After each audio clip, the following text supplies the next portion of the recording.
Several different things. One of them is cloning. This is where the public became aware that cloning may be a thing, and it came from this religion, Raelism, and this is a UFO religion. It was founded in the 70s by Claude Verillon, which almost sounds like Vril. If y'all are familiar with the Vril, that's an alien. They go in through your eye, take over the host, and basically become the parasitic host. But this guy right here, he's known as Rael. He started this religion. You know, um, I don't know if it's so. I think basically, in my own opinion, from having researched them, is that it's basically a sex cult based on UFO or alien theory. So they started this religion, and of course, if you want to hide, you hide under religion. And they're an atheistic religion, but basically it teaches that an extraterrestrial species known as the Elohim created humanity using their advanced technology. They've been historically mistaken as gods. It claims throughout history Elohim have created 40 Elohim human hybrids who have served as prophets, preparing humanity for news about their origins. Among those considered prophets are the Buddha, Jesus, and Muhammad. This is kind of prescient at this time for me to talk about this since it is Passover and Easter and all that. So that also, Gilgamesh, Krishna. You can just go through all the deities. They're all covered in here.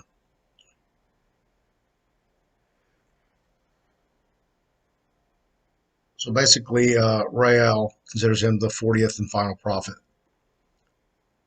Now, they believe that because of our nuclear technology, we're heading towards the apocalypse or, the book of Revelations, that we're going to annihilate ourselves. So basically, they're going to build this embassy for the spaceship to land and come down and rescue everybody. We've heard that with several different religious cults through the decades. But anyway, human cloning. Okay. Now, right here, okay, Clonaid, Rael, 1997, Rael initiated Clonaid, an organization engaged in research in human cloning that was directed by senior Raelian Bridget Bossier. In 2002, the company alleged that it had successfully produced a human clone, a baby named Eve, bringing much critical scrutiny and media attention to the group. The movement has attracted further attention through its public protests endorsing causes such as women's and gays' rights and against nuclear testing. Yeah. So we're going to go over here. And here's Clonaid. Clonaid is an American-based human cloning organization registered as a company in the Bahamas.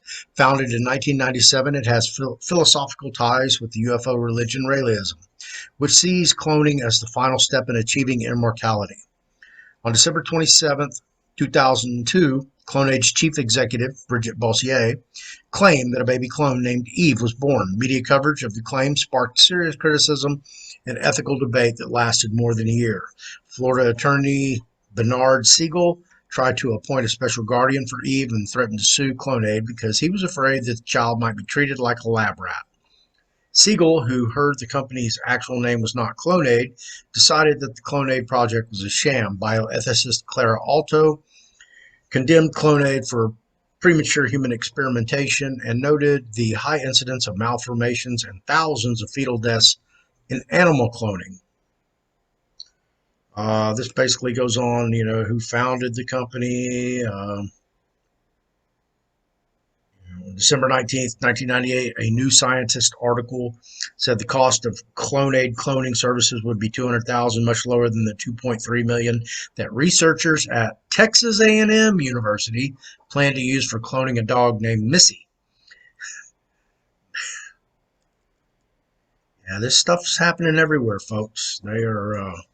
If you think that they are not cloning animals and insects and hybrids between species, you're not even in the house. So yeah, they've been doing this for a long time. Excuse me. This is just now coming to the forefront in the public's eye. They've been telling us this for years. When I was trying to show you these trailers for these movies, one, Multiplicity with Michael Keaton, where he just doesn't have enough time, so he gets himself cloned. Now he's got a clone to cook and do the housekeeping. Then he needs a clone to go hang out with his wife, take care of his wife. He's got another one that this one guy needs to go to work. So before you know it, he's got all these clones running around trying to keep them from running into each other or being seen together. Uh, because he's got so many of them. And then the other one was The Island that I showed you with Ewan McGregor and Scarlett Johansson. And basically, what The Island is an underground. I can't make this up. It's an underground or deep underground corporate base. Could be military base, a dumb, that they use to create clones for profit for the elite or celebrities, politicians. And in the movie, they actually used a football player, and they're going to go in and uh, take his clone, kill his clone, and take the heart out. And I guess when they do that, they create another clone in case you need another body part because you didn't need all the body parts, and that would kill your clone. But the clones live in this island. Actually, they live in the underground military base. They really don't know where they live. But they think that, well, every day they run this lottery, and the lottery is them to go to paradise, this island paradise they see on these screens.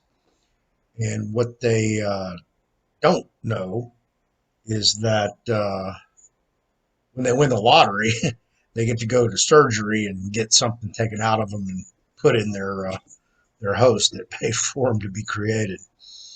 So that's the premise of the island. I'm not going to give the ending away. Go watch it yourself. It's a really good show to watch. So you might want to watch Multiplicity and then watch that, and then you kind of understand what cloning is all about. But on June 9th, 1997, Clonade stated its intention to offer homosexual and infertile couples the chance to have a genetically identical child and take a step toward immortality. According to an internet announcement, the Raelian leader and a group of investors founded a company in the Bahamas and called it Valiant Venture Limited, whose project mission was named Clonade. Valiant Venture expected to have 1 million potential customers. Claude Verilion held a meeting in a Montreal hotel September 1st, 2000, where he announced that a wealthy American couple is willing to fund the Clonade project. The first pending clone, according to Verilion at the time, was the couple's 10-month-old girl who had died due to a medical mistake. He said that the couple was willing to pay $1.5 million to clone their deceased daughter, but the wife was not willing to be the surrogate mother. Jamie Griffo, a fertility specialist at the New York University School of Medicine, and Nobel laureate Paul Berg of Stanford University, said that Berean was providing a false hope that the child was going to be the same one. Bossier revealed the roles of 4 scientists she says were involved: a biochemist, a geneticist, a cell fusion expert, and a French medical doctor. But without revealing their identity, she did not identify the wealthy American couple.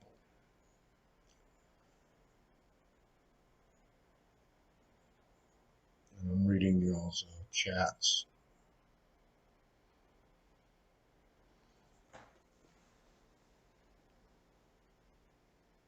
Basically, That's a Wikipedia on Clonaid. Let me go over here and get their website.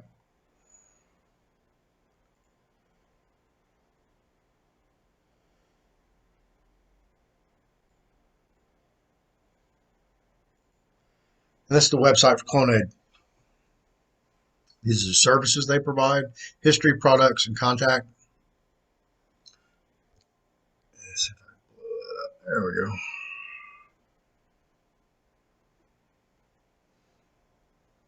That way we can all read it. Clonaid is the world's leading provider of reproductive human cloning.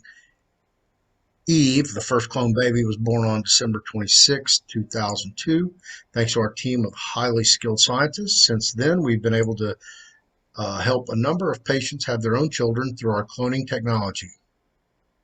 So they've already been cloning kids. Clonaid can help you if you're sterile and have lost hope of having the child you dream of. If you're a homosexual and deeply desire a child who would carry on your own genes. If you're just lost or about to lose, if you've just lost or about to lose a beloved family member, would like to see an identical twin of that person begin a new life. If you're HIV positive and want to have a child that would be your genetic twin without infecting either the baby or your partner with the virus. If you simply want to be cloned, whatever your reasons may be, you just need some spare body parts. Or you really don't want to sleep with your spouse anymore and just clone yourself and there you go. Then you can go off and live another life. It's just a thought. Not saying I would do it or you would do it, but it's just a thought. So let me get over here and see if I got any questions in the chat. I probably don't. Sleep with your spouse anymore. Just clone yourself. Here we go. Let me mute that so we don't get some feedback. Has this got to do with anyone? It doesn't have to do with you or I. It's just a topic. As you know, this is the Fearless Floyd Show, and I like to talk about things that I think are cool. And I don't know if it'd be cool having a clone, but if you've ever given your blood, more likely than not, somebody somewhere is probably using your blood to create some kind of clone, or you're using your DNA. Yeah, that's what the whole Human Genome Project was about. Yeah, it is gross. This is a crazy deal. So, what if they needed somebody who's really, really, really, really, really intelligent or smart or highly trained, and that person got killed or had an accident, but they needed that person. So they had their DNA so they could just clone them and maybe create another one or recreate another one. They need to stop cloning gurus, right? Yeah, I have to agree with that. So that was an excellent segue, and I appreciate that. Bahar panties. I hope I'm saying that correctly because I don't know what Bahar panties are. I know what panties are. Drop a few of those in my time. Uh, but let me get over here.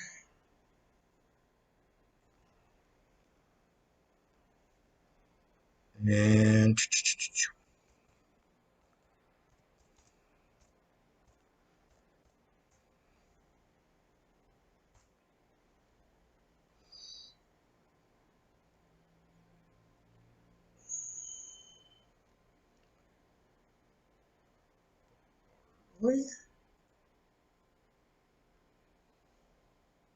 give me a second, guys. I'm loading it up.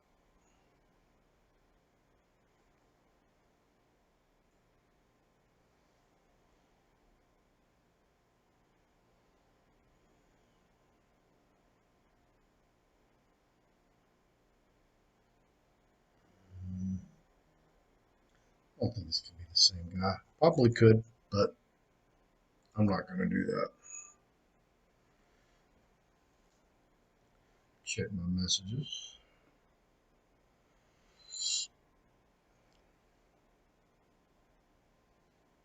Oh boy. Got a doctor texting. Anyway, okay. Let me share my screen. Since we jumped into that segue about gurus, cloning gurus.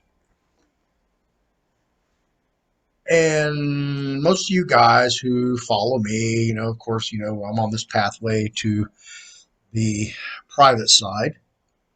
But what a lot of you don't know is who the forefathers are in this process that led the way, who went to prison, who tried to do things and failed.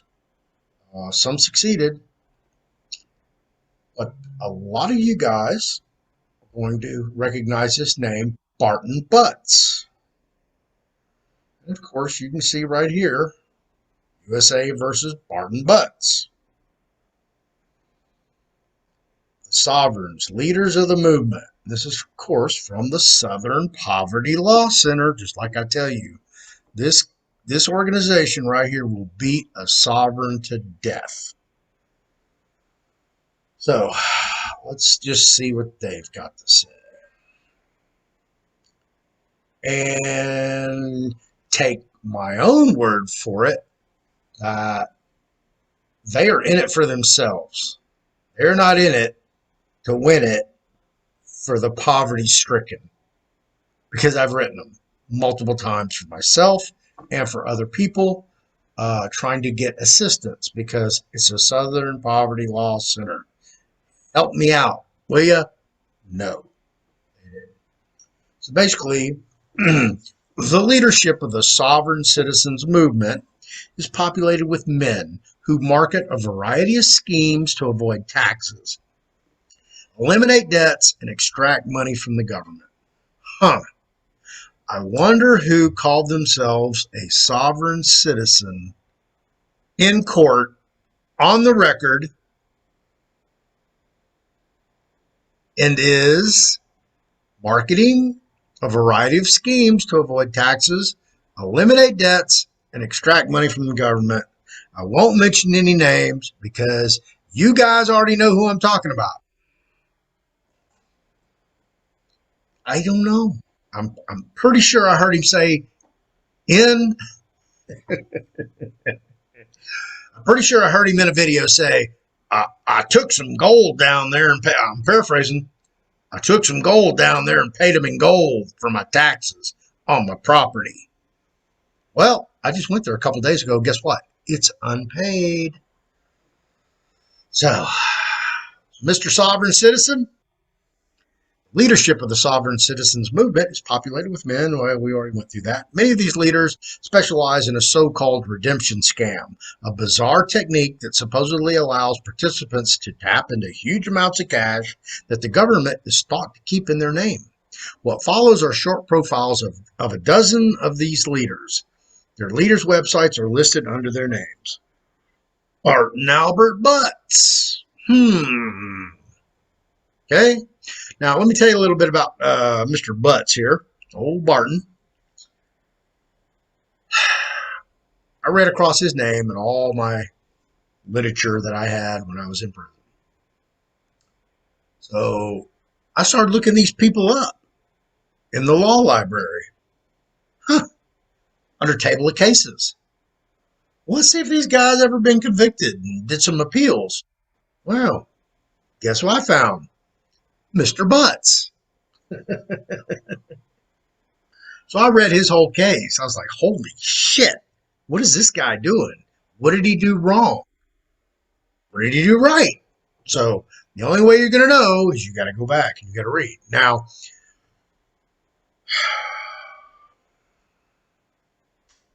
Southern Poverty Law Center is going to give you a slanted view, of course, biased, jaded, absolutely. Now, I'm just going to read this, what they say. For years, Barton Butts, who styles himself as Barton Albert Butts, in the particular punctuation of the sovereign citizens movement, promoted a redemption scheme that taught clients how to print fraudulent U.S. Treasury checks to pay their taxes, purchase real estate, and pay credit card and other bills. This was a variation of a scheme attempted by members of the Montana Freemen, a sovereign citizens group that was active in the 1990s. Butts promised clients that the fake checks were a legal means of accessing a secret treasury account that the government has set up based on every American's future earnings. While Butts claimed the phony checks can purchase anything, he personally only accepted cash as payment for his seminars and services. In 2007, Butts was convicted on multiple felony counts for helping clients pass a total of $3.8 million in phony checks. And in 2009, he was sentenced to 36 months in federal prison. He is set to be released in 2012. A number of his former clients are currently either in prison or fighting criminal charges. Wonder if we've heard that before. Heather and Tucci? Maybe. Samuel Lynn Davis. Okay. Here's his websites, in case you'd like to go to those, check them out. Samuel Lynn Davis, who goes by the nickname I Am Sam, is one of the more popular redemption seminar hosts in the country. And I could go in and read this, but you're more than welcome to go to the Southern Poverty Law Center and read all this. Ronald DeLorme. Here's his website. DeLorme is leader of one of the newest and most prolific sovereign schemes to hit the U.S., a phony Native American tribe called the Little Shell Pembina Band of North America.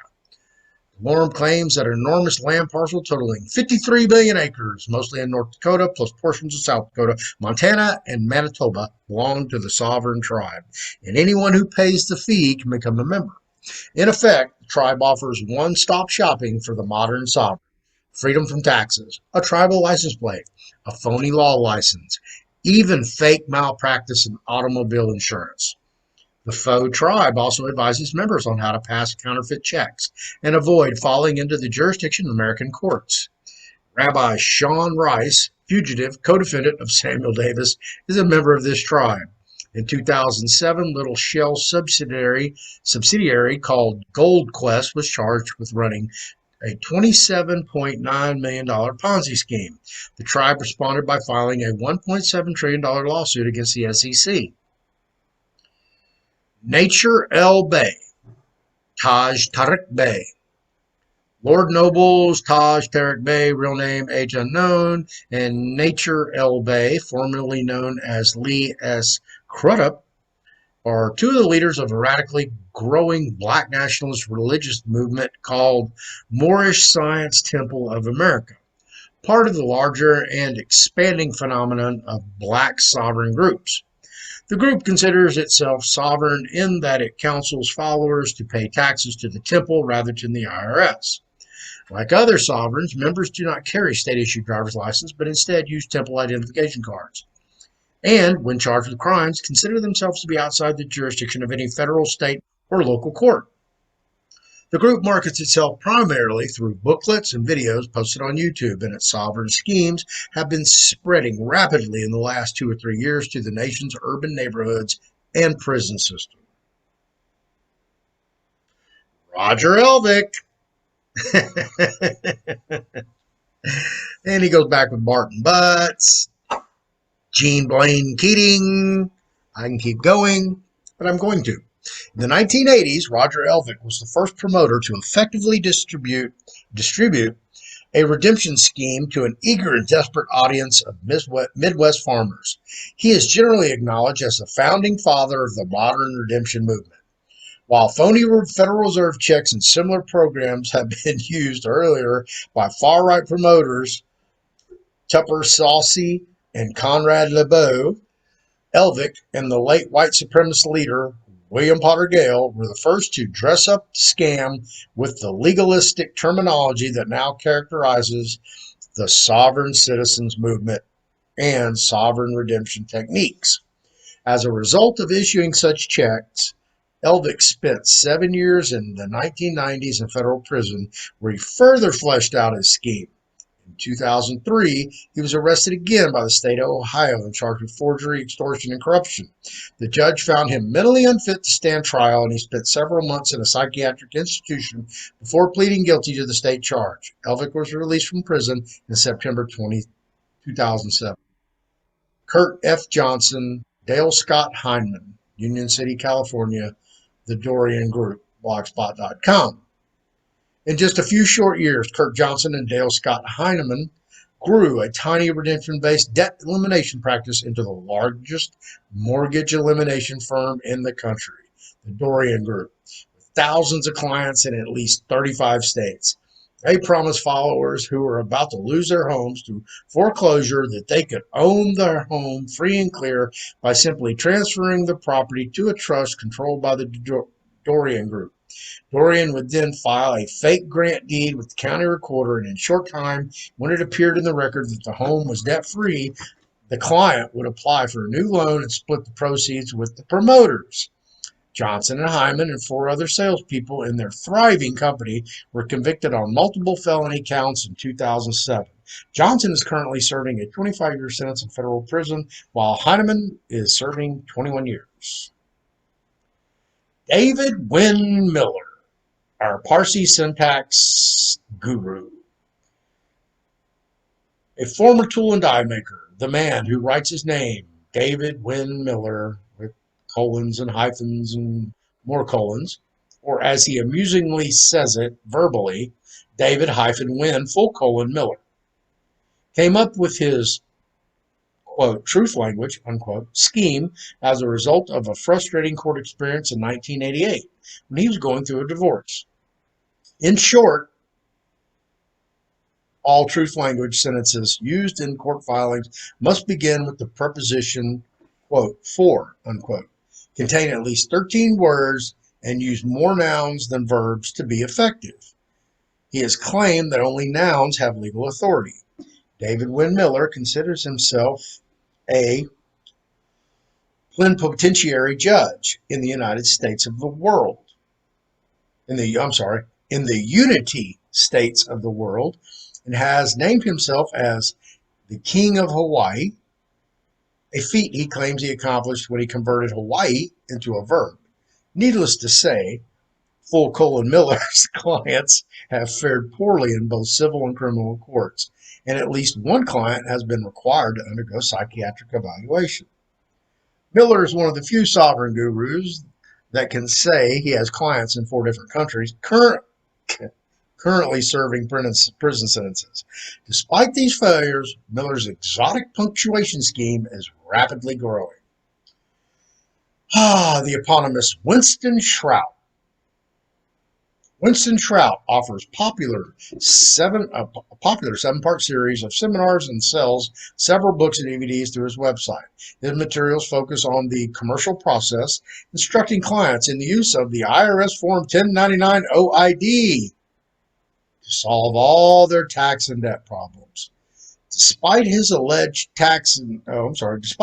expertise, Shrout currently has $50,000 in outstanding tax liens, declared personal bankruptcy in 2001, and lost 3 federal civil cases in the last 10 years, including one in which a major bank sued both Winston and his sham Freeman Arbitration Company. James Timothy Turner. Jim Turner burst upon the redemption scene 3 years ago, offering a series of very popular seminars that promise attendees that they can pay off their mortgage, credit card debt, and income bills using the power of negative averments. Negative averment. I don't know what a negative averment is. You ever heard that term before? If you haven't heard that term, you don't know the history. You better go do your own research, figure it out what it is. He also claims to have cured leukemia in 5 days. Damn, go Tim. Turner's programs teach his clients to file dozens of meaningless court documents, and when the opposing parties don't respond accordingly, to file absurdly large retaliatory property liens against them. Have we ever heard that before? Absurdly large retaliatory property liens against them? Nah, we hadn't heard that before. Nobody would ever file a UCC1 against a judge, politician, The chief law enforcement agent officer in the state? Nah, we don't know nobody like that, do we? For example, in one foreclosure case in which Turner, but would we pay somebody $6,500 to do it for us? Nah. For example, in one foreclosure case in which Turner was not even a party, he filed 9 fraudulent liens totaling more than $158 billion against the bank, its attorneys, the court trustee, and miscellaneous other participants. While Turner told his followers that he won the case, he was actually sanctioned $22,500 by the court. Most recently, Turner has taken over the leadership of the Guardians of the Free Republics, a group that earlier this year fearlessly demanded that all 50 governors step down and now claims to have established common law courts in all 50 states. According to his followers, Turner has canceled his seminar schedule and was in hiding at press time. In the past, Turner has worked as both a commercial fisherman and a FEMA employee. Does that sound like somebody we know, maybe, possibly Anna? Maybe? Who knows? Dr. Glenn Richard Unger, the host of the popular online radio show Take No Prisoners, who uses the alias of Dr. Sam Kennedy. I'm sure y'all have seen those in books before. Dr. Glenn Unger is one of the more secretive redemption leaders. In addition to using a false name, Unger doesn't keep a marketing website, doesn't allow followers to videotape his speaking engagements. He markets his beneficiaries and commerce program as the cure-all for everything from tax bills, debt elimination, to what he calls prison extraction. Unger was a founding member of the Guardians of Free Republics and received some unwelcome publicity earlier this year when the FBI investigated the group for threatening state governors.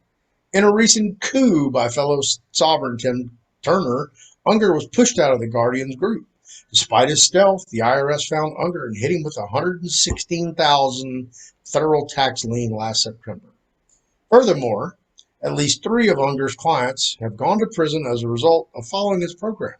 In a 4th case, the judge found the defendant mentally unfit to stand trial as a result of the nonsensical documents he filed with the court. Sovereigns, tips for law enforcement. Okay?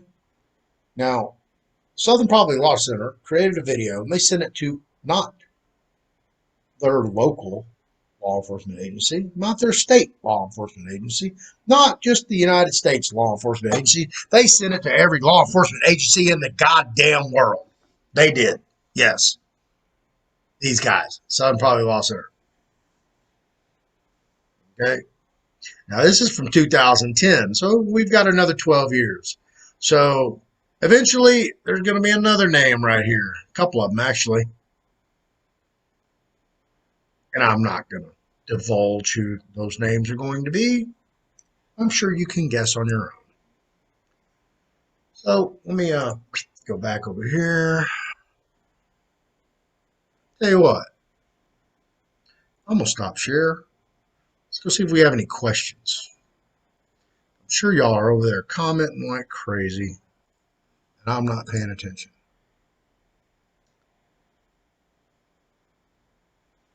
All right. Backing up, kids. Okay, here we go. Talking about clones. McDonald's, one of the biggest purchasers of clone meat. Yep, gotta agree with that. Hope they don't clone Chris Hauser. Let's get this party started. Rick, they've been done that. Are you guys? Gross, Floyd. Let's see. 5x5. Butts. Yeah, old Barton Butts. Danny, the chick with a dick. Floyd, please come to bed after you are done playing with your friends. All right. Solicitations. Cite my authority. Danny, did you give him the shirt? No, I got it from Twitter. It's a Twitter shirt. You know, Jack Dorsey. That whatever he is. I don't know if he's transgender. I'm sure he's a flaming homosexual. You know, bisexual, whatever. I don't know. Anyway, I did their out at the George R. Brown, and they had a box of these shirts sitting there, and I grabbed one. And it says Twitter for good, but they don't Twitter for good. Twitter for evil. This is a lie. It's a lie. I don't know. But I decided to wear it because it's Easter and Elon Musk's trying to take over Twitter and change it and, you know, get the rats off the ship. But who the fuck knows what's going to happen? So anyway, am I related to Alex Jones? No, I'm not related to Alex Jones. I do know his former videographer.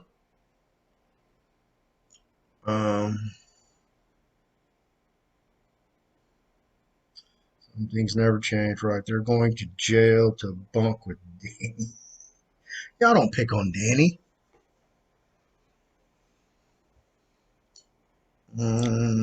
Patriot. It could be a memorial wall because most of those guys have died. You know, when you get in your 50s and 60s and 70s, prison is not the place you want to go. Believe me, for your retirement home. I can understand if you're, you know, very infirm and don't have anybody take care of you, don't have any place to go. Yeah, then you probably want to go to prison. Then you'll be in the free world. It's free in prison. Everything's free. Sounds like a playbook. The Folly Trust. Whoops. Darwin's Patriot Devolution. 1099. Are you out of your mind? Is that like trying to lean a judge? Did John Kennedy French lean on the judge stick? John Kennedy French did not file a lien on anyone. Nobody. You have to have a security interest. You have to have a agreement. And that would be in Section 9 of the UCC, or in Texas, the Texas Business Commerce Code. And you should buy you one of these. They're cheap, real affordable. They got forms in it. Even got those. Section 9, secure transactions. I believe it's 9-102.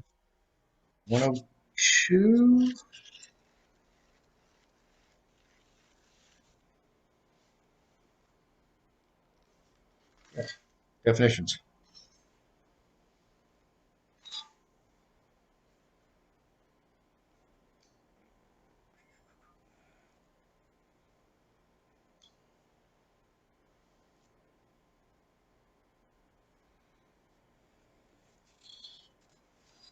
Anyway, yeah, it's in here. It's in Section 9. Just looking through the definitions. There are a lot of definitions in here, and I don't have time to go through them because I want to keep rolling with this video.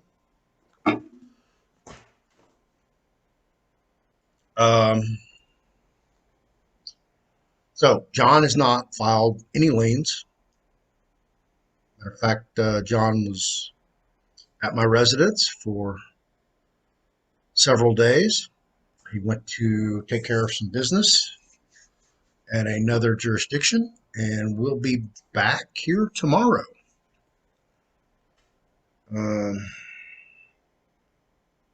John Kennedy French is not on that list. French's uncle, I have no idea who French's uncle is. Can he 1099 the lien? Who is he? Which 1099-A form and what lien? Only if he's a SPC. Which 1099 does a sovereign use? Do they need to use a UCC1? You have to be more specific, brother. That's one thing you really do. You talk in generalities. And because of my legal background, when I listen to people talk or read what they state, you have to be specific because I can't answer your question if you're not specific. Sorry, it's just the way the world works. You know, it'd be like me saying, yeah, man, I went to that store down the street and that dude was hanging out over there. And you know what? He tried to sell me that, but man, I just wasn't happy. You don't know what the fuck I just said, do you? That's what I'm talking about. You cannot talk in generalities. You have to be very specific when you speak. You should work on that. think about what you're going to say or the response you want before you actually say it or type it out. That would probably be very, very, very beneficial to you. Let's see. Where do you get an SPC badge? I've never even heard of an SPC badge. I have no idea what that is. Crayola factory, yeah, I guess. How can a certain person keep from doing this crap? What crap are you talking about? And what certain person? Who's that book for? Do you need a license? This book is what's called an O'Connor's. It's published by McClure Publishing. Um,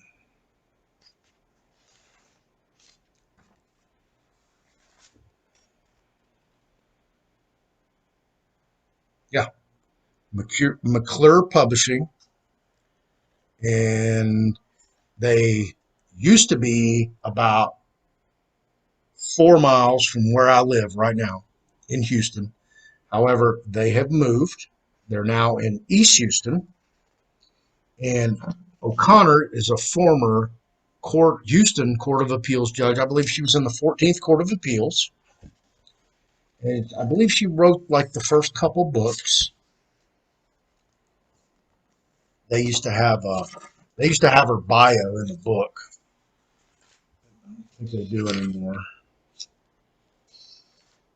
But now the books are written by attorneys and judges and shit like that, or professors at law schools. But these books, the O'Connors, are the textbooks that they use in the South Texas College of Law here in Houston. So they have just a regular version you can buy. They have a student's copy you can buy. And they also have a teacher's edition that has like all the answers. But what this does is if you want to look up a specific one here, let me UCC 1-308. Let's just go to that one. Real easy because everybody uses it, right?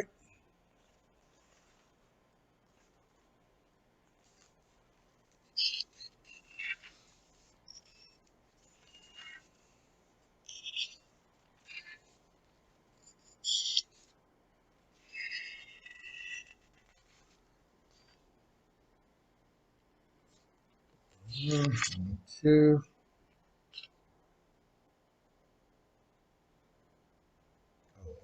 There. Okay. So basically, what this has right here, you can look. Okay. There's 1-308 or 1.308 as it is in Texas. And it'll tell you performance or acceptance under reservation of rights. A, little a. A party with explicit reservation of rights performs or promises performance or asserts to perform or assents to performance in a manner demanded or offered by the other party does not thereby prejudice the rights reserved. Such words as, quote, without prejudice, unquote, quote, under protest, unquote, or the like are sufficient. B, subsection A does not apply to an accord or a satisfaction. So down here, it'll give you the history of this. It'll also give you an official comment if there are any. And so, it's got a little more here. And if it has any case law that have been decided behind that subsection or section, and let me get to one so you can see, like right here, it'll actually have the case, the citing, and the court that decided it, and when it was decided. It'll give you other references. Okay, so this book right here is a handy mofo to have at your fingertips. If you'd like, I'll go through my books here in a minute. So, All right. Real factor. Let me get back to these questions. Do not need a license. Say, Keith, what's going on, man? Forms to help the dead bury the dead. Yeah. Are you dead? You're reading 10 to 15 minutes later. You can't remember what you just read. Sure, I can. Don't hurt yourself, Floyd. Maybe overthinking it. What does the introduction say the book is for? The book is the Texas Business Commerce Code. I just explained all that to you, bro. Have the authors of the book been to jail? Man, what kind of question is that? I'm sure they get solicited based upon their performance. Would you like to write a book because you teach commercial law in college?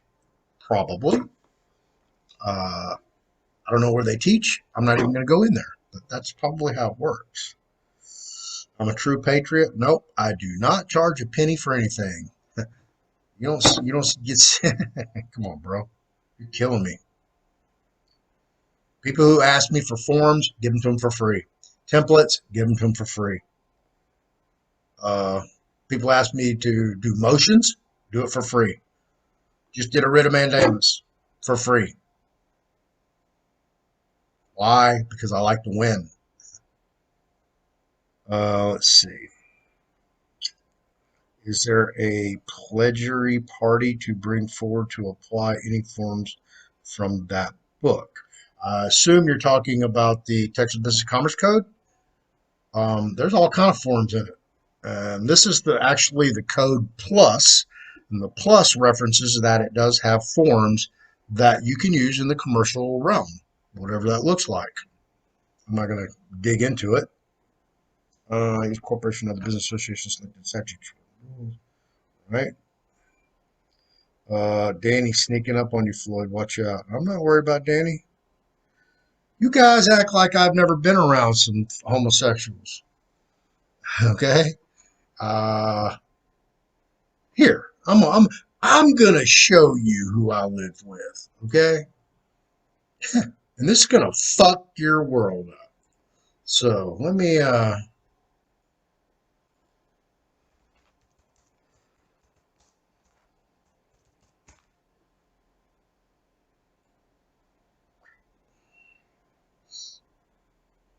right, y'all ready for this, kids? I want y'all all sitting down now, okay? Because this gonna get nasty real quick. Let me share my screen. Don't mean to get off topic, but that's not the one I want. So watch doing that. Okay, here we go.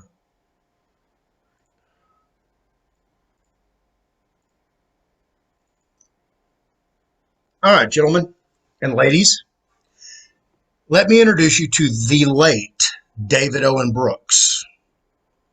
At the time, one of the most prolific serial killers in the world.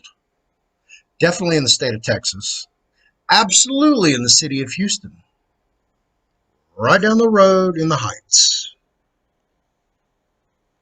And David and I were on the Clemens unit together in 1983, 84, again in 80, 87, and 89. Let me read you about Mr. Brooks, or David. David Owen Brooks, February 12th, 1955 to May 28th, 2020, was an American convicted murderer, accomplice of serial killer Dean Corbell, who, along with Elmer Wayne Henley, abducted, raped, tortured, and murdered at least 28 boys and young men between 1970 and 1973 in Houston, Texas. The crimes, which became known as the Houston mass murders, came to light after Henley fatally shot Corbell. Many of the victims had been friends of Brooks and Henley. At the time of their discovery, the Houston mass murders were considered the worst example of serial killer in American history. In the years between 75 conviction and the death of 2020 from COVID-19, Brooks was repeatedly denied parole. Finally, in 2018. Childhood, Houston mass murders, participation of Dave Brooks. Okay, this tells you the whole thing. Died in Galveston, Texas at John Seeley Hospital. How do I know? Just by looking at Galveston? Because I've been to John Seeley Hospital. So, he's got films based on him. Here's his bibliography. Television. Okay. Now, what's my connection with David Owen Brooks? We worked together in the food service department or the kitchen at the Clemens unit. He was food service manager for Gerald Cecil, which was the kitchen captain. He was his bookkeeper. I was a floor cook, line cook, dishwasher, milk pasteurizer, butcher. I think that's all I did there. So, yeah, I worked with David closely. We were also in the craft shop together. David worked with wood, with Prisborski. I can't remember his first name, but he was the field manager's boy. Worked out in the major's office out in the fields. So, yeah, me and David lived what's called the pit house on the Clemens unit, which was a dorm. It was 8 dorm, and it was behind 6 dorm. And it was the former infirmary for the unit. And when they actually created a real infirmary on the unit, when they built out the building, which they called the new building, because we were in the old building, in the dormitories, I lived in a 10-man dorm with David. Absolutely. So I know serial killers were homosexuals. And do you think I'm worried about them? No, bro. You think I fucking got that name in prison for nothing? You people don't even know. Y'all don't know shit. I can sit here and go on and fucking on. Have any of y'all ever been in a prison riot? No? Well, I have. Have I ever tried to start a riot on my own by myself? Abso-fucking-lutely. On the Wynn unit. I was the last motherfucker in the goddamn day room.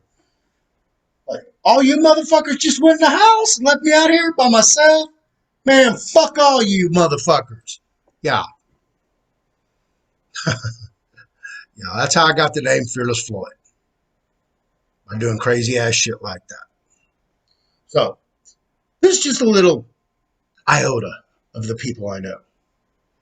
Okay? The people that I've been around in my life.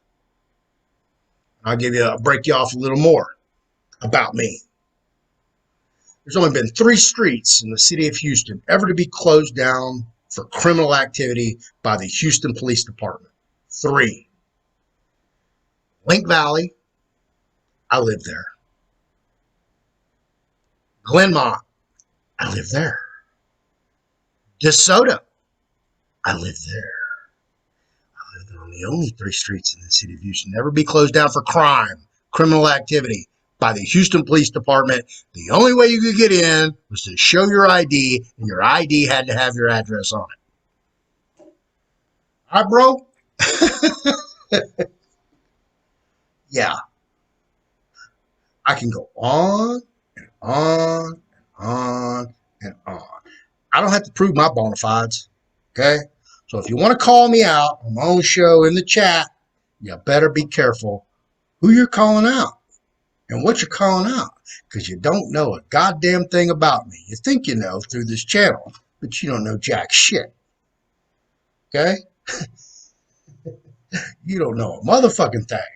So don't even try to presume you know. So don't make any fucking stupid ass insinuations, okay? Because I call all you guys, all of you, keyboard warriors, and you don't know a motherfucking thing.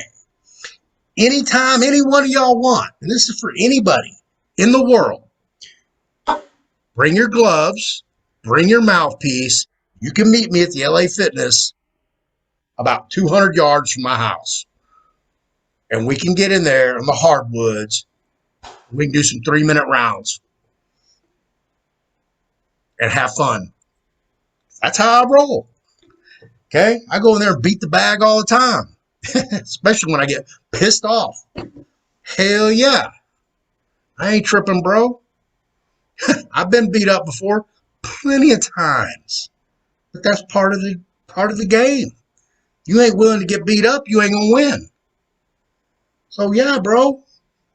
You got anything else you want, insinuate, throw around like you're a tough guy or something? I'm not a tough guy. I've just had a lot of experience. So let me roll back over here and see what y'all got to say.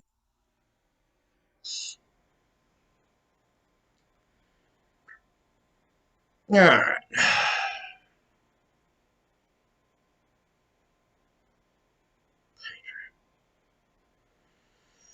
Let's see.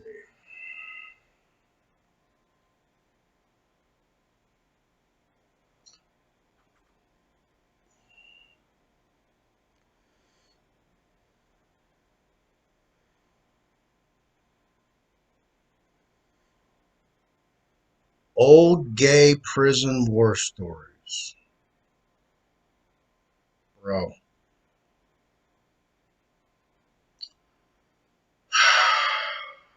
Man. That guy, it's me. I got to let you go, bro.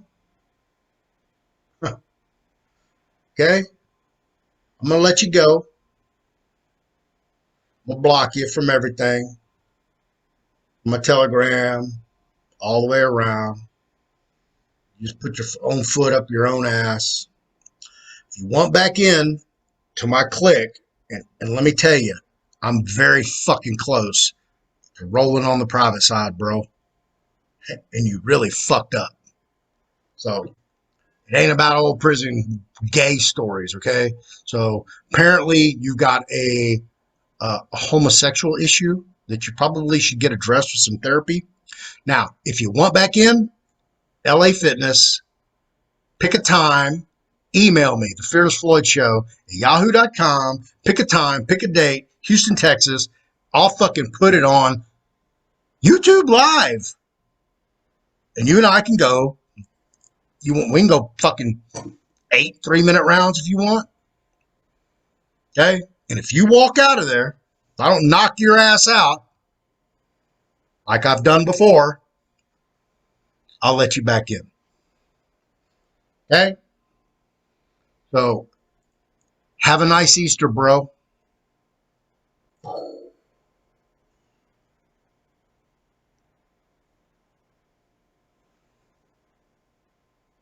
Yeah. Glad you like it.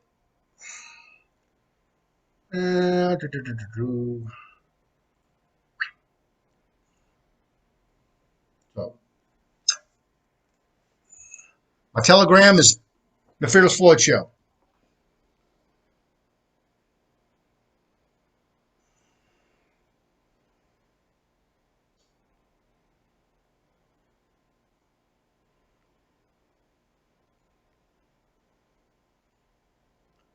And,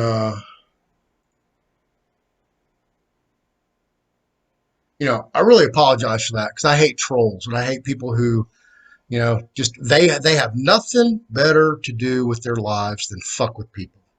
Okay. And I'm not here to fuck with anybody. I'm here to try to teach y'all something. That's all I'm here for. That's why I make these videos to teach you guys. Okay. It's Saturday night. It's 10 till 10. I can be doing a gazillion other things. And I'm not. I'm here talking to you guys, trying to educate y'all on what's going on. And there's people like him that are just horrible people. Horrible. So, to Danny, hey, man, I'm sorry that guy, you know, has some issues with homosexuals and whatever. I don't have a problem with any of them. You know, I used to kick it with a punk's punk. If y'all don't know what a punk's punk is, that's like,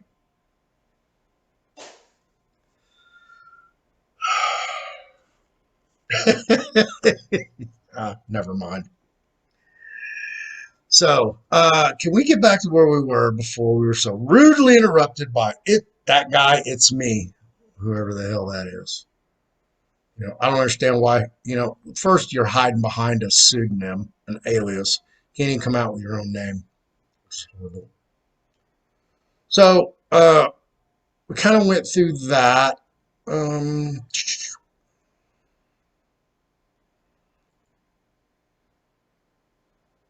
But I wanted you guys to kind of understand the ancestry of what all's going on and how similar all of this sounds, um, because of these other patriots and gurus out there pitching their deals, whether or not they're pitching it for money or not.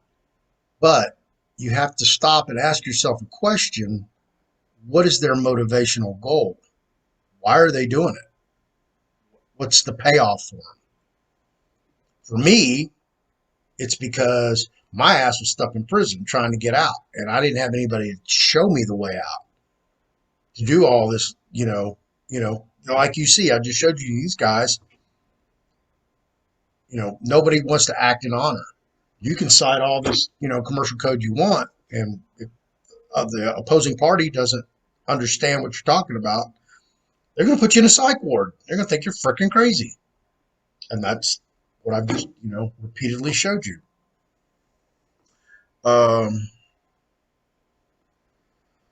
So, Barton Butts.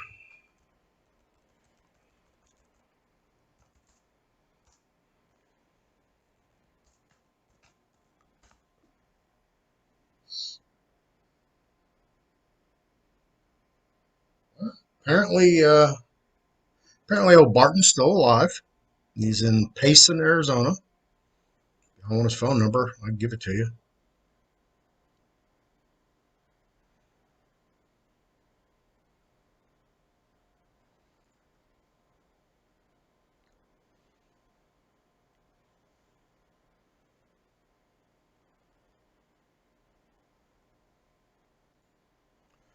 I'm just looking for some more stuff. Here, this is actually a court case. So let's all right. Just so because Southern Poverty Law Center is jaded and slanted. I would say probably 90% of what they state is true, but here's the actual case. This is what I didn't read this, but I read it actually in Westlaw, Ninth Circuit. So I read it in probably the Federal Reporter, an early third edition. Let's see if it has a citing in here.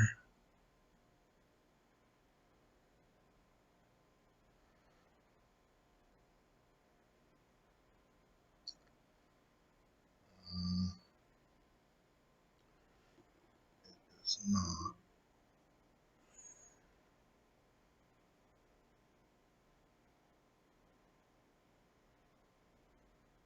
That's my information online. Because it's public.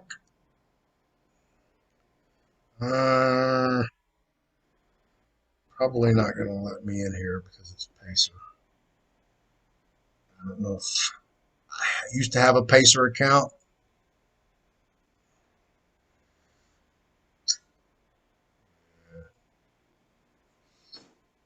Yeah, I could call my buddy Chris. Chris could give me his Pacer account to get in there. I really wanted to.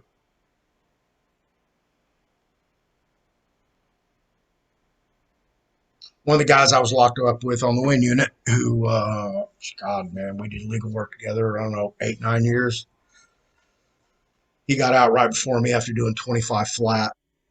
And he got out and he did some paralegal work for some defense attorneys. He's done some death penalty cases. That's a paralegal.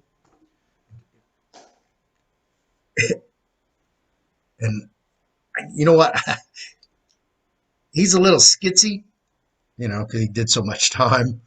But I'd love to get him on here and let him tell you some of these stories because he was actually writing the writs, the petitions for writ of habeas corpus, the briefs for these death penalty cases for people on death row here in Texas.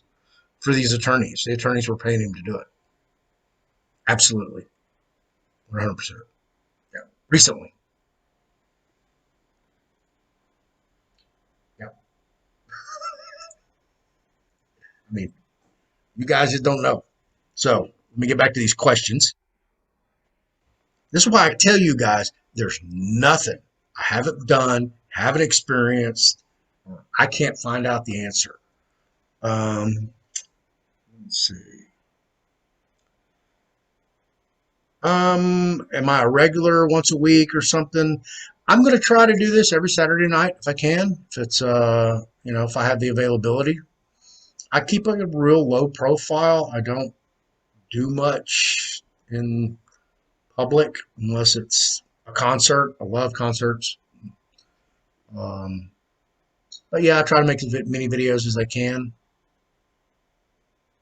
How did I make a living after prison?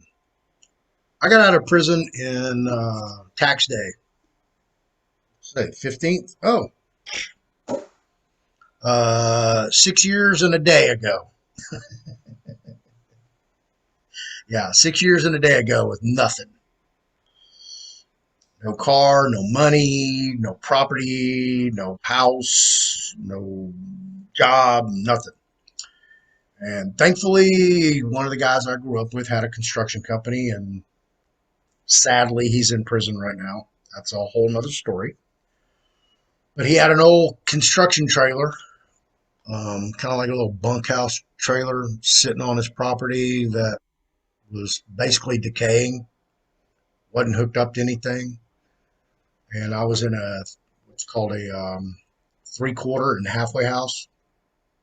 And they allowed me to come over there and work, basically construction, and live in the trailer once I got out of my outpatient therapeutic treatment program, and slowly, worked for him in construction, and eventually started my own construction company. And we had Hurricane um,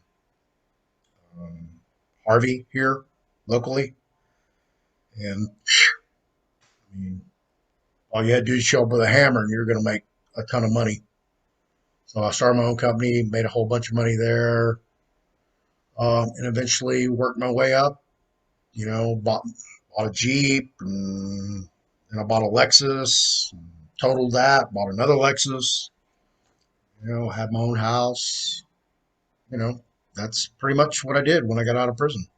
I mean, I had nothing. The clothes I had on me when I got out were, I call them clown clothes, because, they give them to all the prisoners when they leave.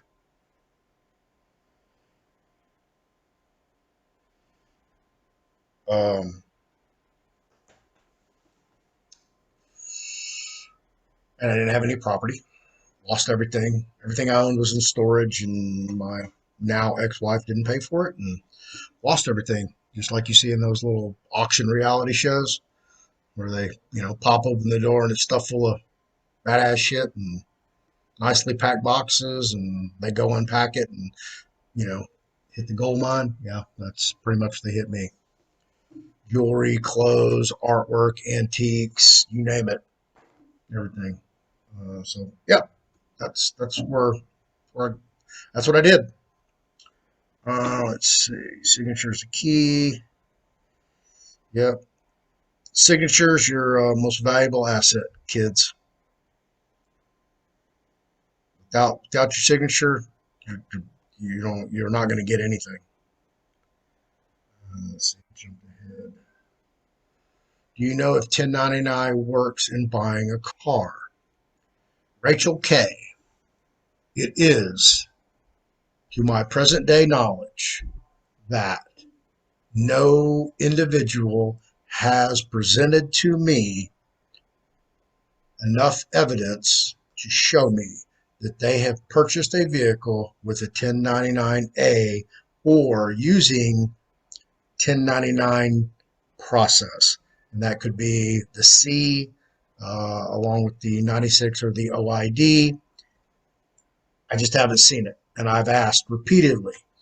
somebody has done this successfully, and you've done it once, I'd like to see you do it again. You don't have to go buy a car, discharge your credit card bills, pay your electricity, something very simple, small, to show that you could repeat the process successfully. And that if you could repeat it successfully, then I want to ask you a series of questions, because what needs to be known is what filings did you do prior to trying to complete the 1099A process? Are you a secure party creditor? Have you done a security agreement, power of attorney, hold harmless indemnity agreement, copyright notice, a security bond? Have you done your name change to the courts? Get exemplified copy of your name change. Have you double authenticated your certificate of live birth? Have you done the redemption process treasury package? I can go on and on and on asking all these different questions, but all that is pertinent to how something may work, because I could put somebody on my show right now and show you that he paid off his mortgage. Problem with what he did is he can't do it again. He cannot emulate what he did once. He has no idea what he did that worked, nor can he tell me what he filed previously to doing that to get him to that position to discharge his mortgage. So it is what it is. So is it possible to use the 1099A process in buying a car? I have people tell me that it's a workable process. However, what's presently in the public sphere, i.e. Facebook, Telegram, YouTube, etc., appears to, from what I'm being told, appears to be insufficient to effectuate the process to fruition. Okay. My Telegram is The Fearless Floyd Show, just like it appears behind me.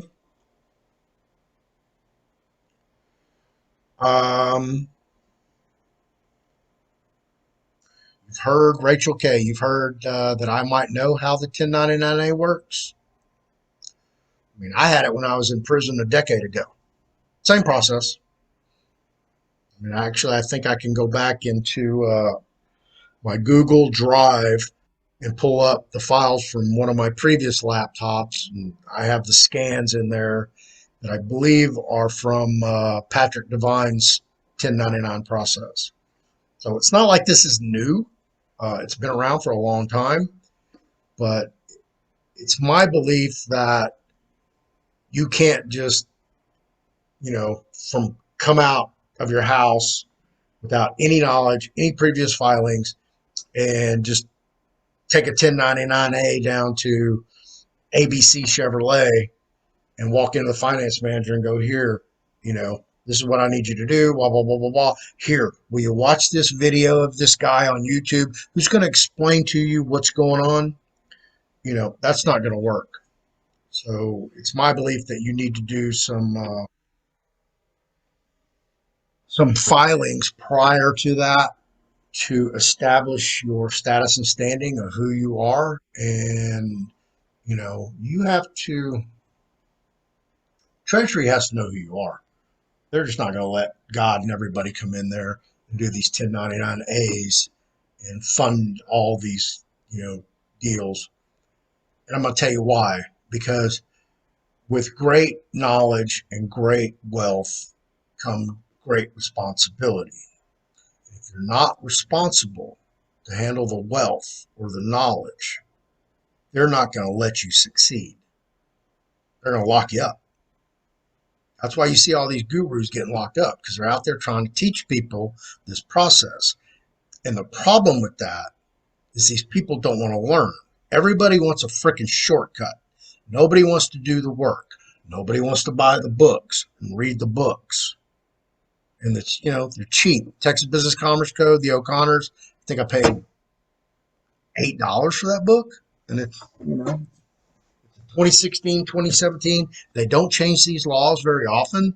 So all you got to do is just go, pull it up online to get the newest, and vet everything. I vet every legal citing that I run across and every document that's either presented to me or I pull up as a template online.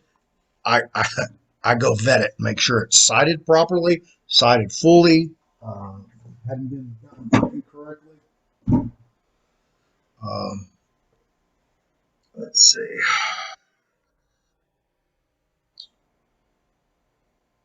Publication 1212. Yeah. That's,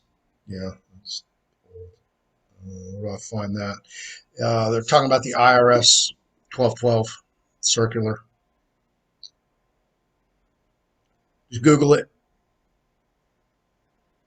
Recap is free. IRS website. 1 star. Yes, thanks. I'm trying to keep up with you guys.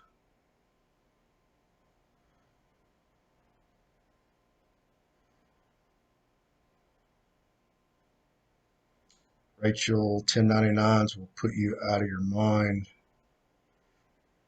I'm just going to tell you guys, unless, y'all can follow Chris Hauser if y'all want. More than welcome to. I'm not going to tell you not to.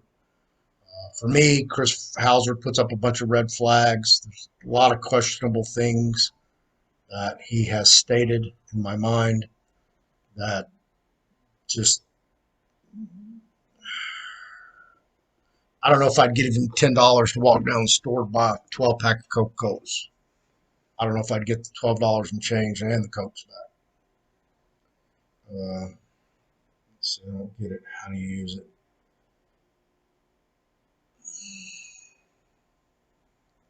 You don't want to use something. It's just like, I don't know if you've ever driven a standard car, one with a stick shift and a clutch.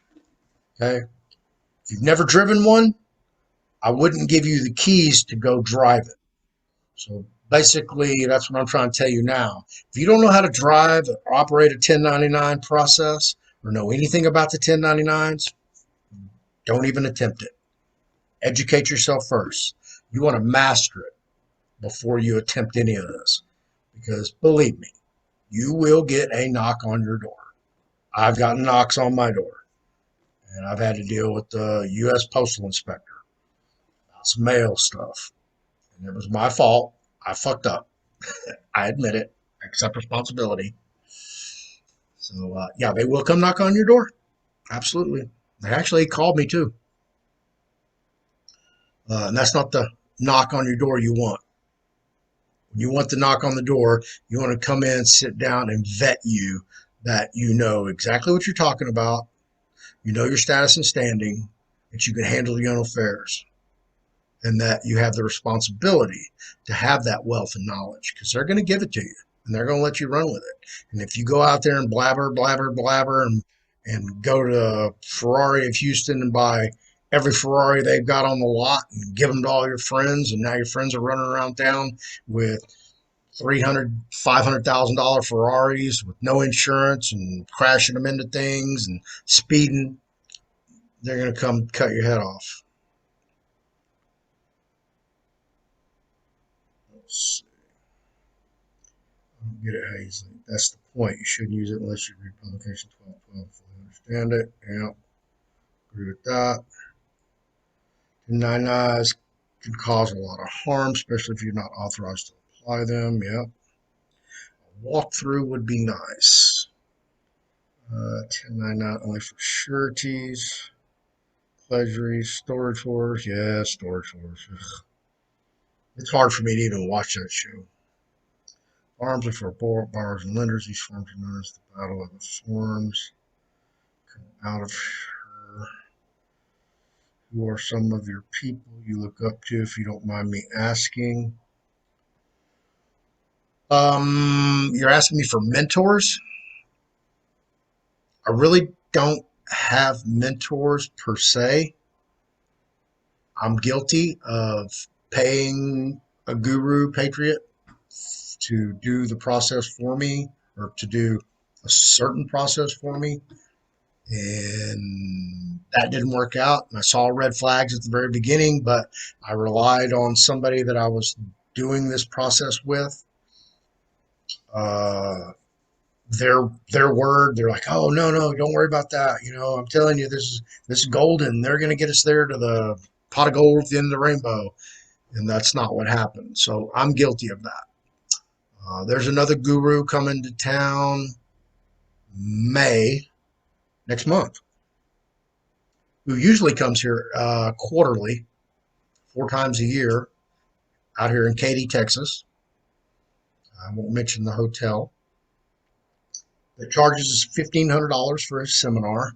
If you've attended a previous seminar, it's less than that. I think you can get in there for like 1,000 or 1,200 bucks. I've had contact with this guy. Actually, I met him last time he was here. This was pre-COVID. Um, so I really don't have any mentors per se. What I have is a network of other like-minded individuals who actually read, do their research. I'm going to say prod because we take different instruments. Like today, had a form fax to the IRS here in Austin to get a copy of my transcript. So I did that today. I was going to go get another one notarized that's going to the Department of State, but my notary wasn't in on Saturdays, so I have to wait till Tuesday to get that done.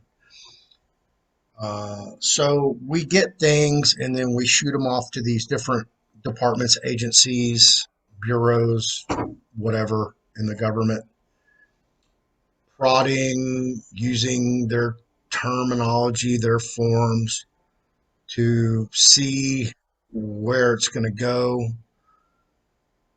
I was looking at some other stuff that one of my colleagues sent me regarding the Treasury white card, black card.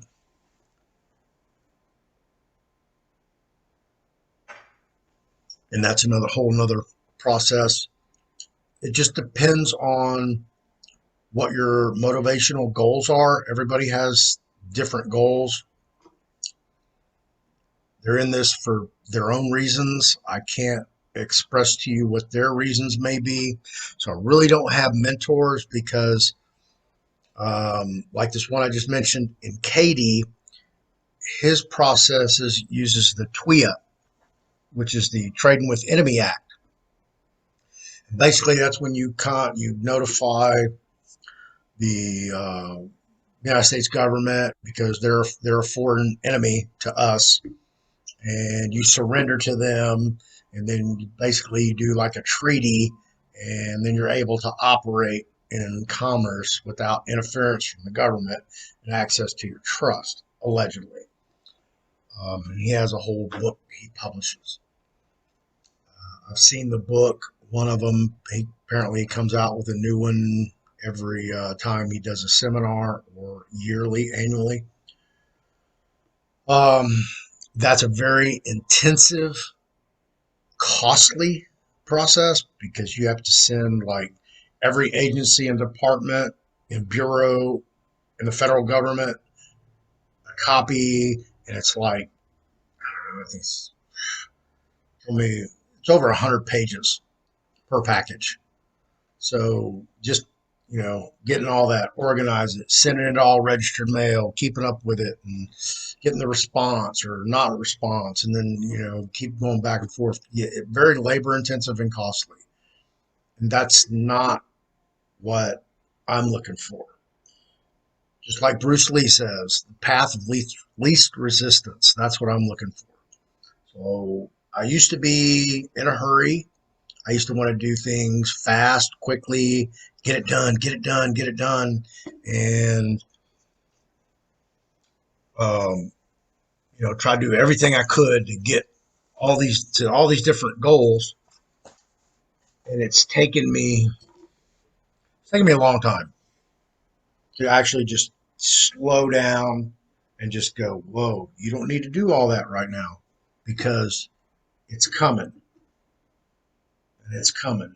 And, you know, I thank my creator because my creator has given me a group of people that I currently have in my life that have the knowledge, have the documentation, have the proof of success, almost positive, to push us over the edge to get to the private side.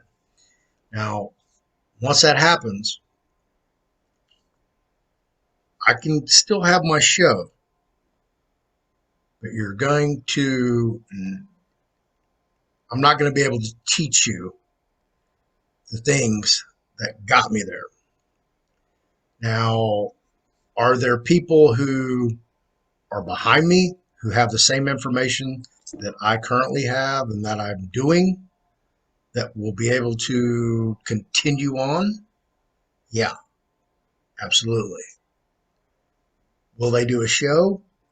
That's up to them. But I'm not just doing this and leaving, like stepping through a door and I'm gone. The information's gone. The path's gone. I've left a trail. So it's easily followed, um, because I know what it is to be on this path, and it's difficult.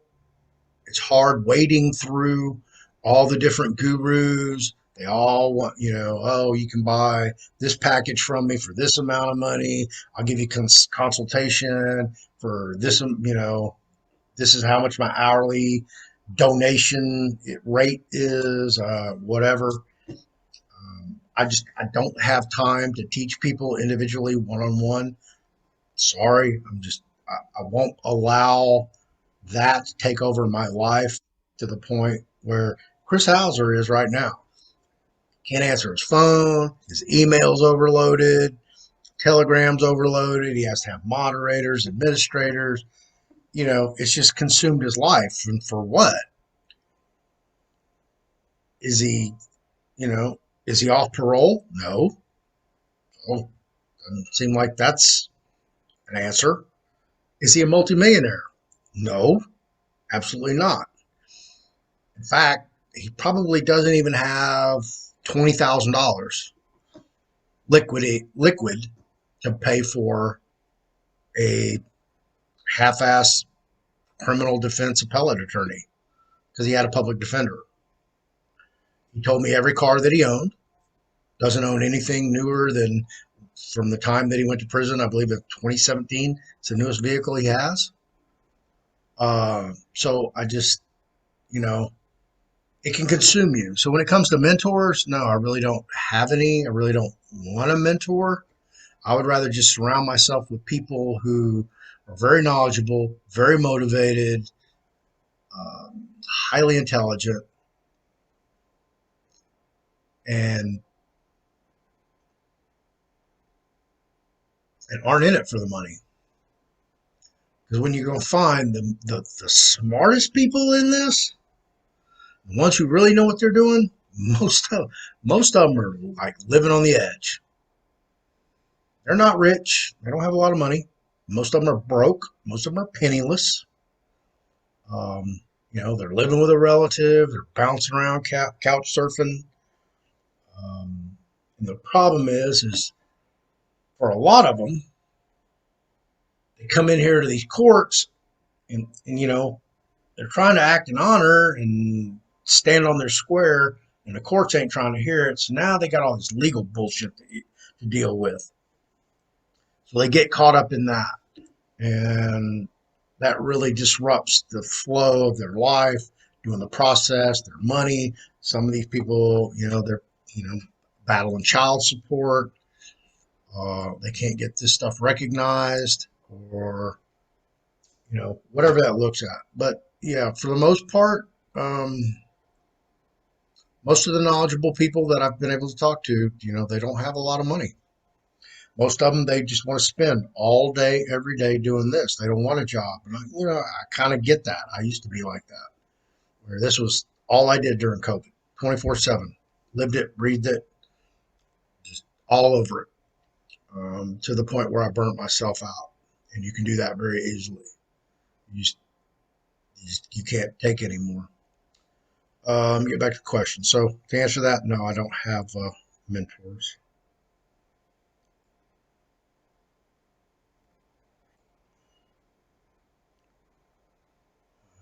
Forms.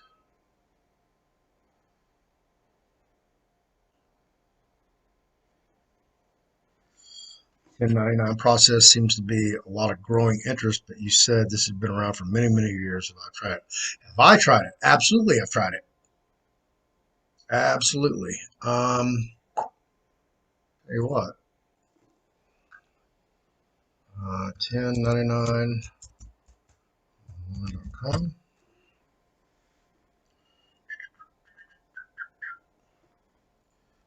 Log in.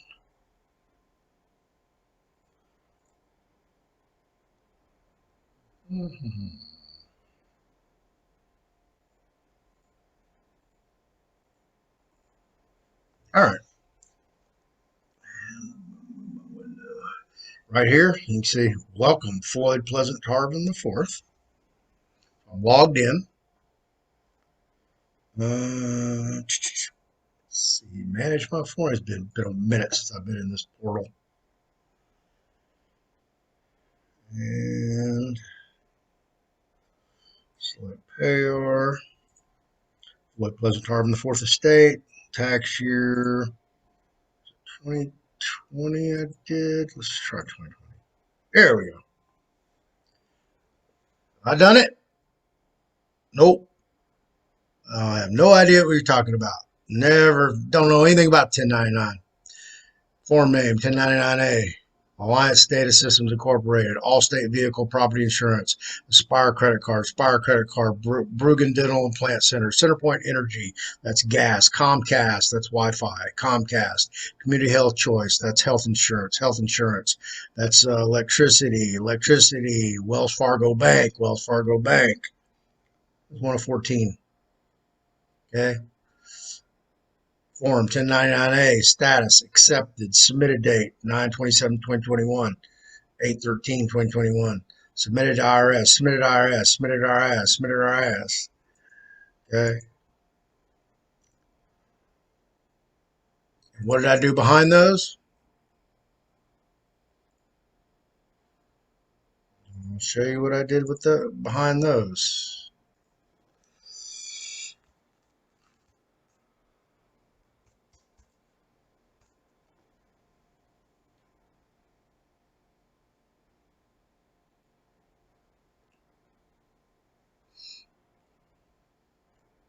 For every one of those that you just saw, I filed one of these.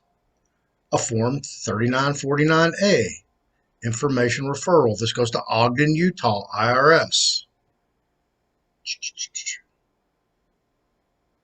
Describe the alleged violation of income tax law. False exemption, false deduction, multiple filings, organized crime, unsubstantiated income, earned income credit, public political corruption, false altered documents, unreported income, narcotics income, kickback, wagering, gambling, failure to withhold tax, failure to file return, failure to pay tax, or other. These are tax years. Comments. Fill it out. Additional information, answer these questions. Are books and records available? Yep. The 1099A. Do you consider the taxpayer dangerous? Oh, absolutely, they're dangerous. They're screwing people over, and double dipping and triple dipping. You know what I'm talking about. And then information about yourself, your name, street address, telephone number, best time to call, zip code, everything right there. And of course, I just told you, you send it to Ogden, Utah, correct? Here's the instructions for filling out that form.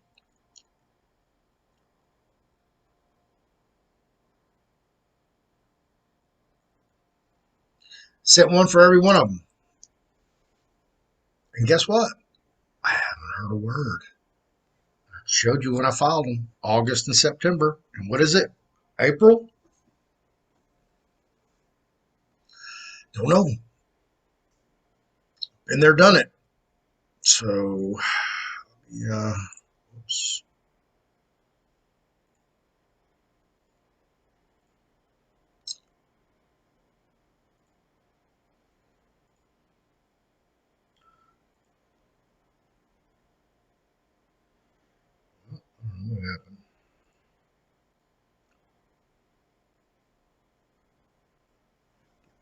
Cat.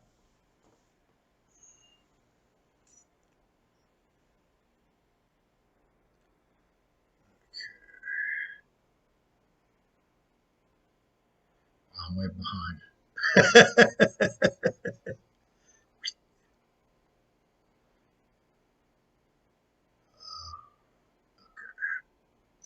Catch up.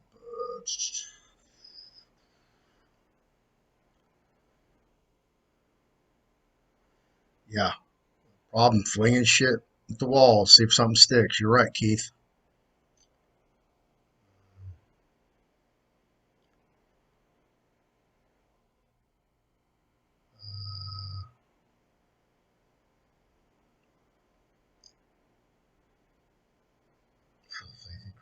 Right? Yeah.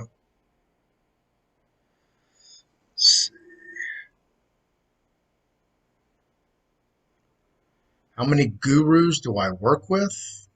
Forums for Dummies. I don't work with any gurus. If they're out there pontificating themselves as a guru, a patriot, or anything like that,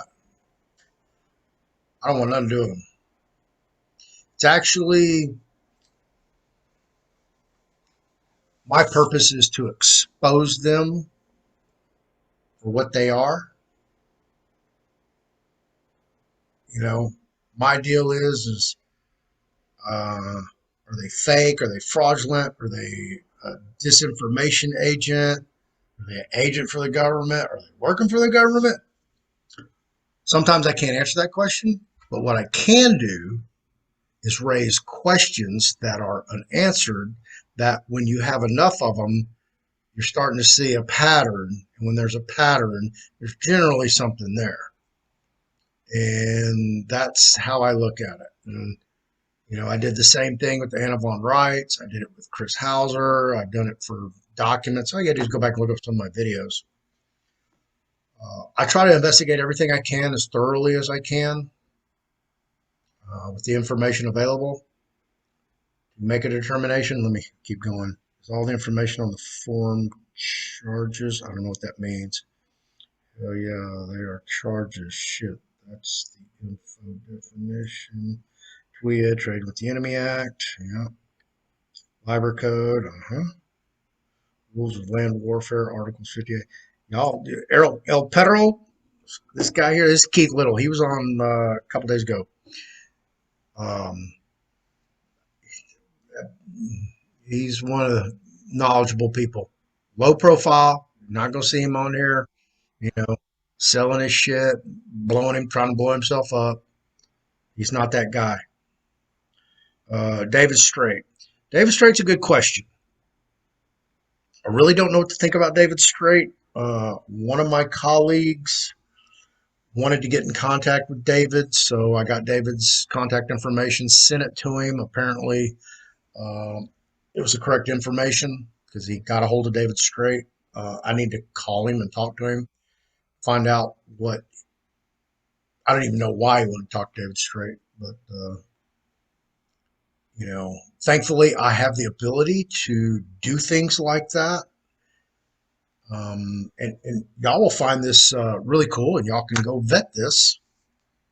Um, Nick Alvear, who is the principal, he's the writer, director, editor, producer, executive producer, as well as um, music provider. He produces, he has his own band, Venus Looking Glass, for Good Lion Films. And you can go look him up here on YouTube. He's also on Rumble, Good Lion, and he also has a website called Good Lion TV. I think about 2 weeks ago, might have been three, he was doing Sovereignty Week. And Nick really doesn't know much about this process, except what he gets on the peripheral. But he's ingrained with, some real heavy hitters in the red pill movement, I'll call it, or conservative movement, or Trump movement, whatever you want to say. Michael Jaco, Charlie Ward, Al Pisoni, David Nino Rodriguez, Mel K, Scott McKay. I can go on and on and on. Mike Penny, and let's see, who are we talking to? Anyway, John was sitting over here on my couch, and I'm sitting over here in my office. And we were talking to one of my colleagues in California regarding a Series 7 broker. And I tell my colleague in California, I was like, hey, man, do you know Nick Alvear? He's out in California with you, good lion. He's like, no, I never heard of him. And when I said that, John was like, good lion TV? And I'm like, yeah. He goes, yeah, why? What's up with that? He goes, oh, my buddy Anil was on there.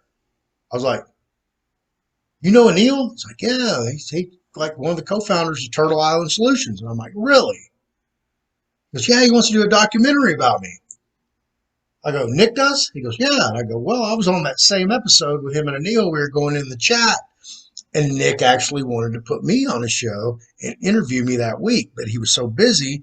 I think that was a Wednesday that we never got a chance to hook up so I could be on his show. But y'all can go look at that. That's he had Anil on there. But yeah, John knows Anil. So I don't know what that looks like. I don't know if they're going to do just a documentary on John. I don't know if Nick's going to interview me, or I'm going to be a part of that, or we're going to do something individually, or we'll just do another sovereignty week. So I don't know what that looks like, but that's something that was really neat, and how small the community is here and where we are close to going, because there's some other things that I can't quite tell you. Of course, I can't put it out in public yet, that are huge, really, really, really big.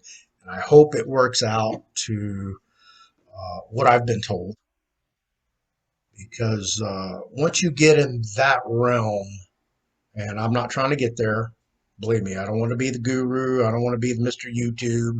That's not why I'm here. I'm here to teach you guys the best I can with the other people like Keith, John, Jesse. There's some other people in my Telegram group. What we've been through, what has worked for us, and show you. So if you get on my Telegram channel, you're going to come in contact with all these people. You can type in when the chat's running. You can get on the chat with them. We share as much information as we can, so you guys can, do it yourself. But yeah, that's kind of my take on David Strait. I really don't know. He's stated a lot of different things that I don't know. Like, he's got a direct line to Trump. He's gone on some of these undercover child rescue missions. So I don't know. I do know he moved from Oregon to Texas, and he's married to Bonnie, who's a real estate agent in the DFW area. They live south of Dallas. That's really all I know about David Strait. I've watched some of his seminars. Uh, Everything sounds okay. I just don't know. He runs around the country charging people to attend his seminars. Matter of fact, I get the emails for him as well. He'll be here in Dallas, I think, in the next week or two, something like that. But I don't pay attention to him. Let's see, public law. In Year of the Bible. Now, Keith mentions the Bible. Now, I will tell you this, in my own experience, the scriptures, they're very, very, very powerful in this process. You're going to find when you use the right scriptures at the right time, doors are going to open for you. Am I a religious person? No. I'm spiritual. I read the Bible? Yes. The Bible is actually a blueprint for you to move around in commerce. But nobody reads it like that. It's not taught to you like that. It's not, preached to you like that. You just when it's preached to you, you just get these little snippets, and they cover a topic and they go to all the different books in the Bible when they're talking about it to teach you a story about something, as opposed to reading the whole thing and then thinking of it as a blueprint and then going back and rereading it again. And then you're going to start seeing things that make sense because you're a little bit more enlightened. And now you're like, oh, wow, now I see how that applies to what I'm trying to do. You might want to use that. Let me keep going. Lethal deployment without fighting is a supreme excellence. Laws of war. Yeah, if I can ever get caught up, Keith, I would like to get you on here and kick it for a minute, but it is getting late. Yin and the yang. Principle of equity. That is natural. Yes. Do I have American state national status? Lone Star. Great question. I did join the Texas State Assembly. That is a part of Anna von Reitz's Federation of States. I was elected as justice for the state of Texas. I resigned a week later. And during that week, I really did my investigation to gain knowledge to what exactly I was doing, because I held such a high position as the justice, actually the only justice, so I was the chief justice, that if I could get a quorum, I could have a grand jury, I could issue indictments. So being in that position and and having experienced the retaliatory measures that governments will take against their, I don't call myself an oppressor, but a challenger, I had to rethink everything. And then I did my own investigation. I started running across all these questions for Anna von Reitz. Who is she? Who's the Federation? What is the Federation? Where are they located? What does it look like? And when I did that, I started running across a lot of red flags for Anna von Reitz. And I'll give you my theory on Anna von Reitz in here in a second. Her name down so I do not forget to bring that up after I get through all these questions. But no, I resigned from the Texas State's Assembly. Basically, I personally, was the instigator that blew up the Texas State Assembly that's now in disarray. They have several state coordinators. They cannot get their shit together for the life of them. Too many egos, too many power trips, et cetera, et cetera. So that's all I'll address on that. Should you join Anna von Reitz's American State Assembly? My opinion, no. I think you're just putting a big target on your back for the government, to be honest with you. And I'll get into that. No man can claim the law for himself. It's already established. Depending on what law you're talking about, whether it's natural, God's law, natural's law, ecclesiastical law, man's law.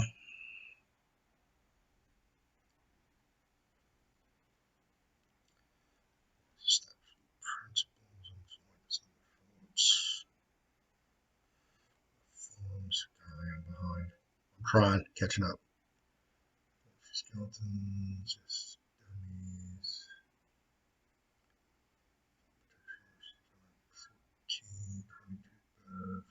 Trust laws.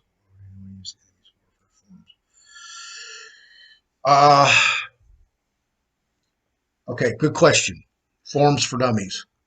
Why would anyone use the enemy's warfare forms, or you could say welfare forms? And I'll explain to you why. And I did this in one of my previous videos on the Social Security trust. And of course, we all know it's a trust. Congress has admitted it's a trust. It'll run out of money in 2030 something. However, what is the Social Security Trust? It is a trust full of securities so you can operate in society. But because you've been institutionalized in the public institutions called public schools, programmed by your TV and books and your parents, nobody taught you that. How to be the beneficiary and how to handle your own affairs upon the age of majority. Why do you think all these real elite, rich, wealthy kids go to private schools? They're getting a private education. So they're learning how to operate in the private side. They're taught completely different things than people are in the public schools. So the reason we have to use their forms is because I have found, and you can go watch this in the video, that as of 2013, and I would venture to say prior to that, the federal government has what's called data matching software. It's an artificial intelligence program. And it is my belief, this is my belief, and I don't have proof of this, but since there were Cray computers back in the 60s, that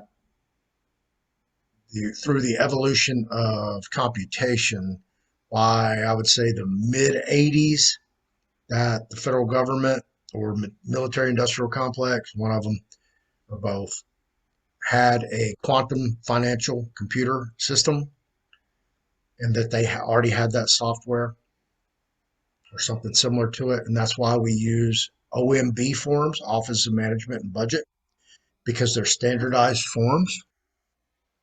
And right here, and as you can see right there, OMB, and there's boxes and lines. They want you to put specific information in there. So when that goes through the scanner, because all of these forms go through a scanner, nobody opens up your envelope, reads the page word for word. Doesn't happen. Go through a scanner. If there's anything that's going to red flag that page, it'll send a digital copy to somebody's laptop or their desk, and they'll look at it. So that's what's going on. That's why we use their forms. On all your federal government forms, it'll generally ask you for your first name and your middle initial. That's your federal straw man. You have a state straw man and a federal straw man. Most people don't know that. But you have one individual master file. So if you file something in the Social Security Administration, and then you file something over in the IRS, and then you file something else with the Department of Commerce, it goes all in your master file. One file. There's not multiple files. Let's see. I must be drinking mud. 15 USC 1 and 3. Yep. Tax code. Acts 5920. Do you have any book that we would recommend that clearly describes the 1099 process? No, I don't have any books. I don't have anything on the 1099 process except exactly what you can go. You can go to Radiant Clone on YouTube. That's Patrick Devine's material. There's another guy I recently subscribed to called Coach MT on YouTube. He just posted some 1099 stuff. Of course, there's the eponymous Chris Hauser. Follow his methodology. But as far as for lack of a better term, a manual on how to effectuate the 1099 process, whatever that looks like, because there's probably 50, 60 different 1099 forms. Not to my knowledge. I've not touched anything 6 years, no signature or anything. I figured out when they did that. They said protection orders and full faith and credit. Guess what I have? I don't know what you got, Keith. I'm trying to catch up, bro. The best I can. What do you think about the adopted post? I don't know what that means, Kyla. I even walked out of jail without signing. Yeah, you don't have to sign. Thanks for exposing the fakes. Well, I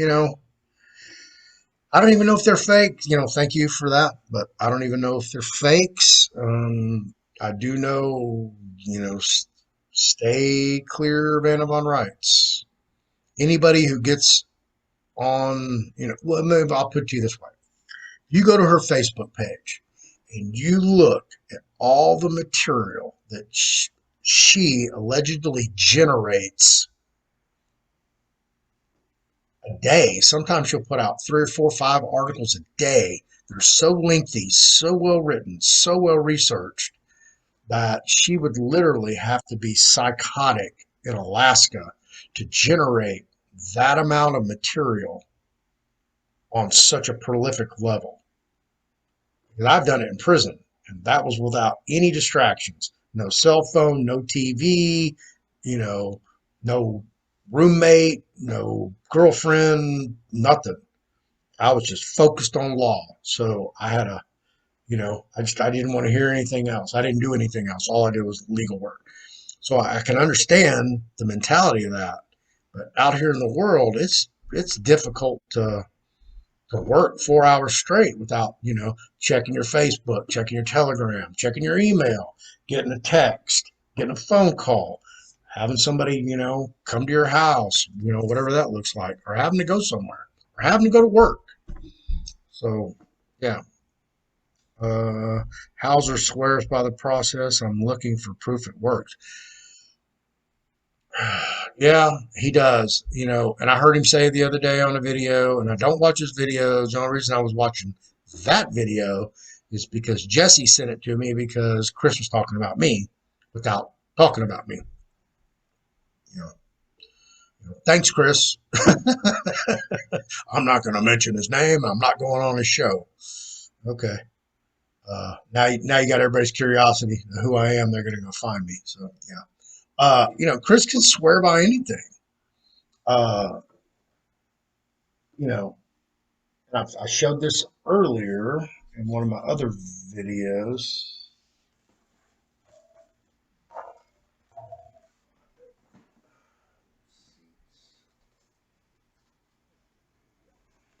Okay. I should just scan all this because you're not going to really get a good.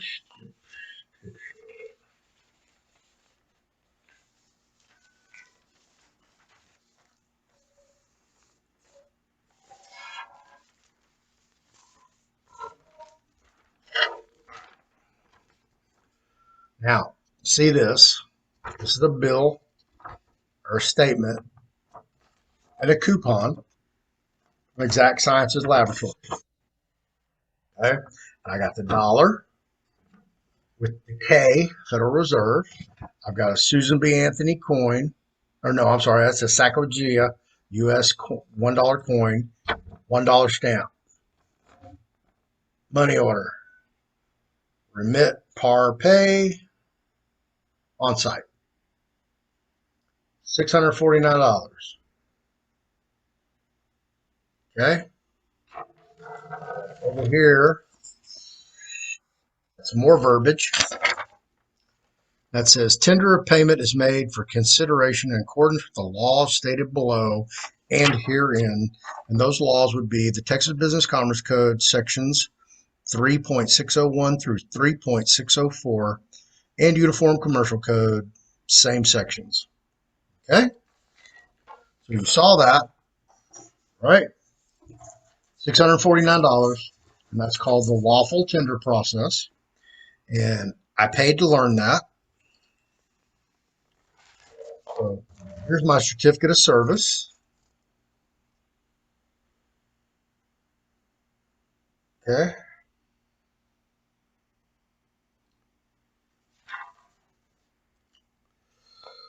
And then here's all the laws. Uniform Commercial Code, Texas Business Commerce Code to support what I'm doing. And there's 3 pages of that.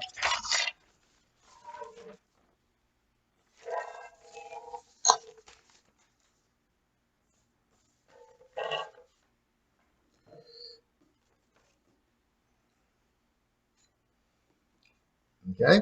And now I've got a letter from Exact Sciences Laboratory.